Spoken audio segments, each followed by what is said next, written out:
There's an uncomfortable truth most organizations avoid facing. Most products don't fail because of poor execution.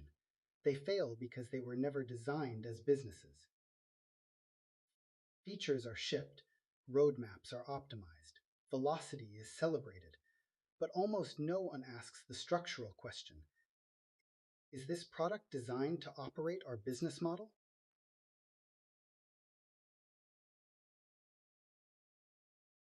If the answer isn't clear, you already have a strategic problem, and that problem won't be solved by running more sprints.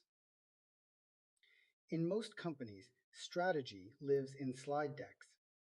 The business model lives in a business model canvas created during a workshop, and the product lives in the backlog. Three separate systems. This is not a tactical mistake. It's a design flaw at the organizational level. In 2008, Harvard Business Review published Reinventing Your Business Model by Mark Johnson, Clayton Christensen, and Henning Coggerman. In that article, they argue that sustainable advantage rarely comes from product improvements alone. It comes from redesigning the entire business model that supports the product. MIT Sloan Management Review, through research by Raphael Amit and Christoph Zott, has shown that business model innovation creates systemic value that is harder to replicate than incremental product innovation.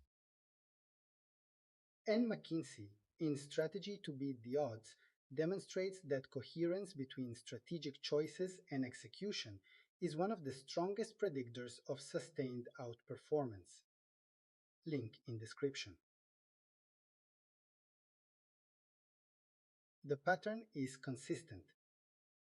It's not about executing more, it's about designing better, and design happens at the model level. Here's the paradigm shift. The product is not a consequence of the business model. The product is the business model in operation. If your model is subscription-based, your product must be obsessed with retention, not surface-level acquisition. If your model depends on network effects, your priority isn't adding more features, it's creating liquidity in the system. For example, LinkedIn doesn't grow through features, it grows because each new user increases the value of the entire system. If your model depends on data, your architecture must capture data as a strategic asset, not as a monthly report. Now add artificial intelligence into the equation. AI is not a feature, it's a structural reconfiguration of the business model. It reduces marginal costs. It changes differentiation. It shifts barriers to entry. If you add AI without redesigning your model, you create structural incoherence. The question is no longer, what are we building? The question is, what system are we designing? Let's take a moment to analyze the business model canvas. I'm not going to walk through the business model canvas in its academic order. Instead, I'll walk through it from the perspective of how the product embodies it. Let's start with value proposition. In the canvas, it's a statement. In the product, it's lived experience. If you promise simplicity, but your onboarding is complex, your model is already broken. Now think about customer segments. If you claim to serve multiple segments, does your product architecture reflect that strategic choice? Or are you trying to serve everyone with the same experience?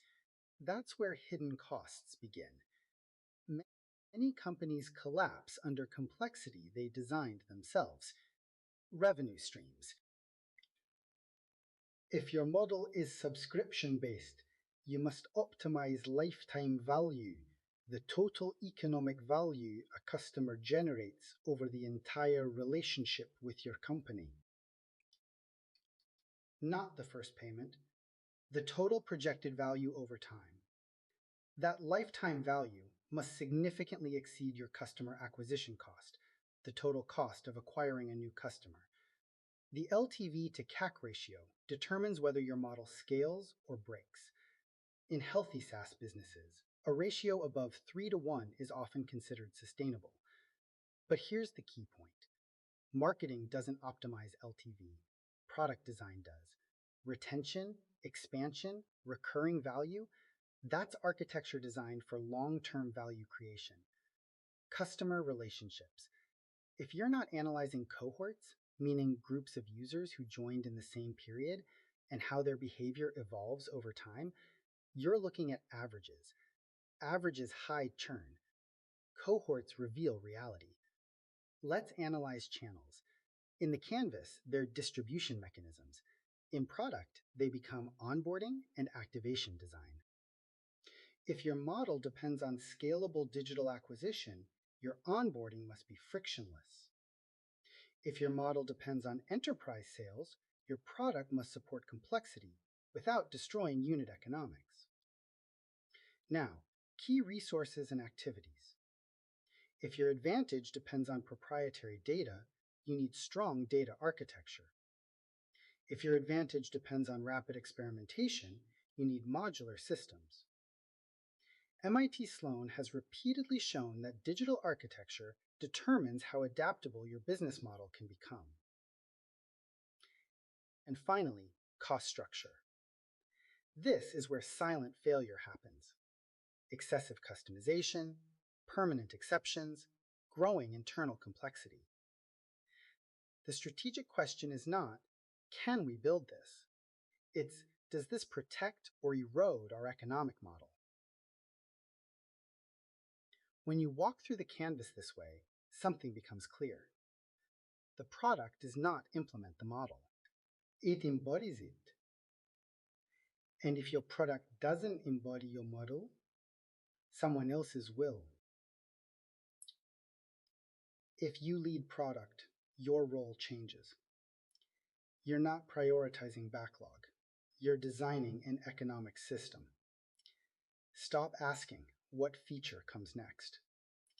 Start asking, which part of our business model are we reinforcing? Does this initiative improve LTV? Does it protect margins? Does it strengthen network effects? Or does it simply add complexity? Measure less velocity. Measure more cohort retention, incremental margin, account expansion, LTV to CAC ratio. Because product should not optimize output. It should optimize the model. And that redefines what strategic product leadership actually means. Winning companies don't build isolated products. They design coherent systems where strategy, business model, and product are a single architecture. When that alignment exists, decisions simplify, priorities clarify, execution accelerates, not through pressure, but through coherence. And that's where momentum is created. Momentum is created when product, strategy, and business model move as one system. Momentum is not speed, it's aligned movement. If your product is not designed to operate your business model, you're not scaling, you're improvising. If you're building products or leading organizations and you care about strategic depth, subscribe. And let me ask you something. Is your roadmap designed to execute your business model, or is it reacting to operational pressure? In upcoming videos, we'll explore why execution is not strategy, and why velocity doesn't equal impact. See you in the next one.